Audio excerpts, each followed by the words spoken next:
cream. You ready?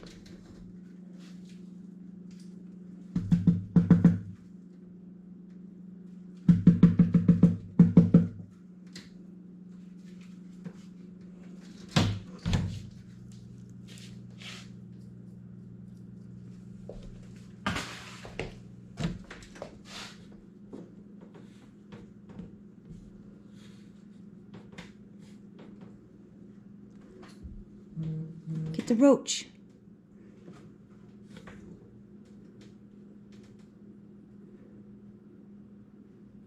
Eee! Yeah, there we go. Good job, buddy. Good job. Hey again, you guys. So today I was going to show you how to turn bearded dragon food into chicken food and meet each of their dietary requirements. So as you guys know from my previous videos, I do have a beetle and worm farm. And these are to feed the bearded dragon. And so in order to set this up, all you need to do is get some cornmeal and some oatmeal, blend it up into a blender, dump it into a bucket, and you can buy a bunch of these mealworms online, or you can go into the pet store and, you know, buy a grip of them. It's probably cheaper to just buy like 1,000 online for like 20 or 30 bucks. Dump those bad boys in, and then you just need to add vegetables in order to give them the water source. So that can be carrots, cauliflower, celery, apples. One thing to be aware of though is that whatever is in these guys' gut is what's going to be going into your animal. Now, bearded dragons should not be having sugar of any kind.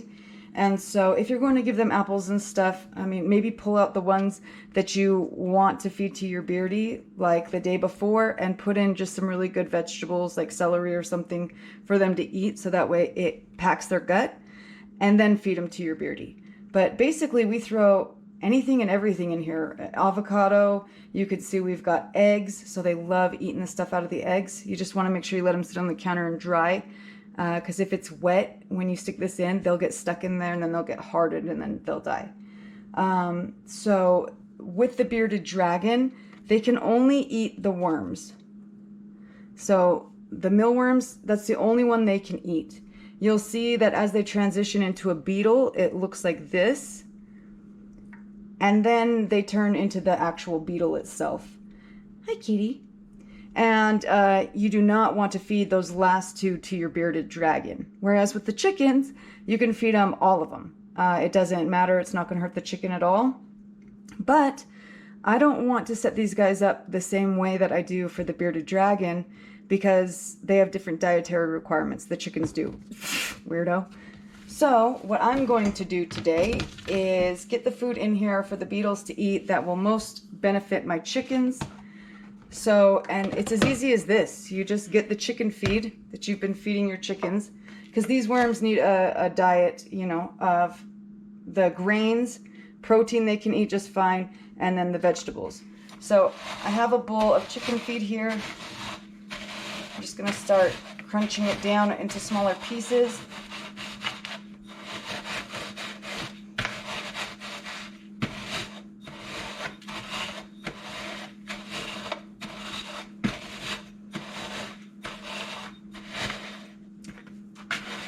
And so that's what I love really about the animals that we have here. I mean, they all are pretty darn easy to take care of.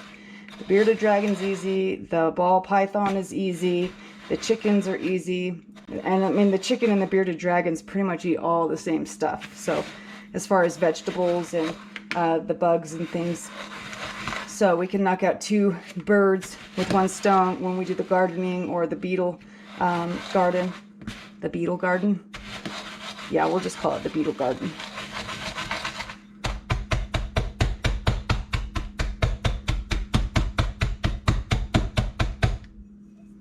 So,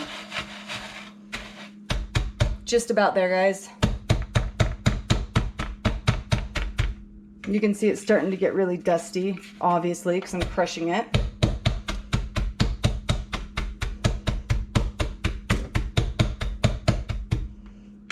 Now, if you have a blender, you can mix it in the blender, which I do have a blender, but I do not want to put chicken food into my food blender.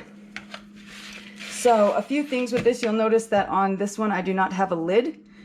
We made a huge mistake when we first got them. We put a bunch of holes in a lid that came with it, put the lid on top, and very quickly it had a ton of condensation that dripped down into the bread, caused massive mold, and killed a ton of them. So we had to clean all that out. We kept some of the worms that were still alive and have repopulated it to this.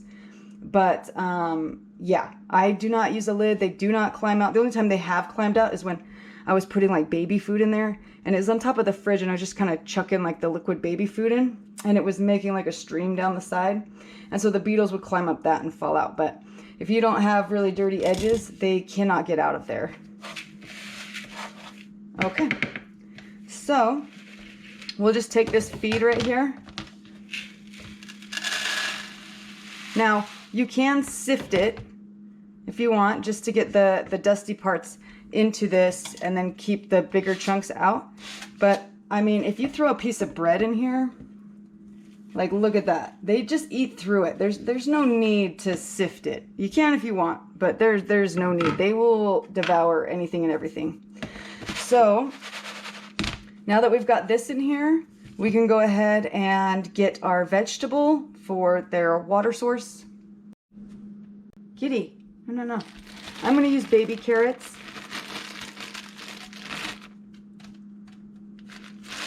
And the biggest thing is that, you know, if you're feeding your bearded dragon like every other day, like you should be, you'll be pulling this down off the fridge or wherever you have it, and you'll see that they need more vegetables because they do dry out or they do eat it all the way down to nothing. Kitty. So, you know, and as I'm cooking dinner, stop. As I'm cooking dinner, you know, I do a vegetable every night for dinner. I just take the ends of it and chuck it up into these. So, the reason I keep it on top of the fridge is it is warmer up there. And these guys, when it's really cold, they tend to go dormant. And so they won't be eating and moving around and producing offspring. When it's warm, they explode in numbers. So that's why I try to keep it in a warm place. So now I'm going to go ahead and get some of these guys out of here and put them into this container.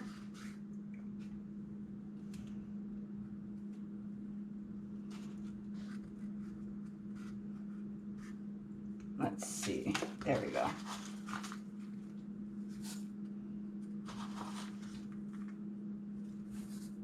And as you can tell, I need to clean this out. So I had lots of stuff going on in here.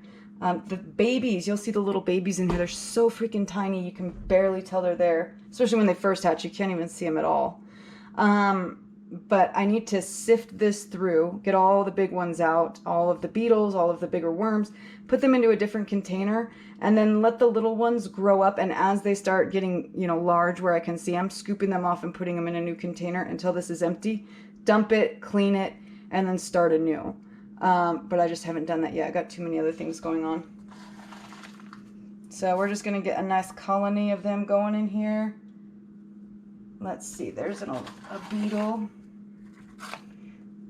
And they're very, like, proficient.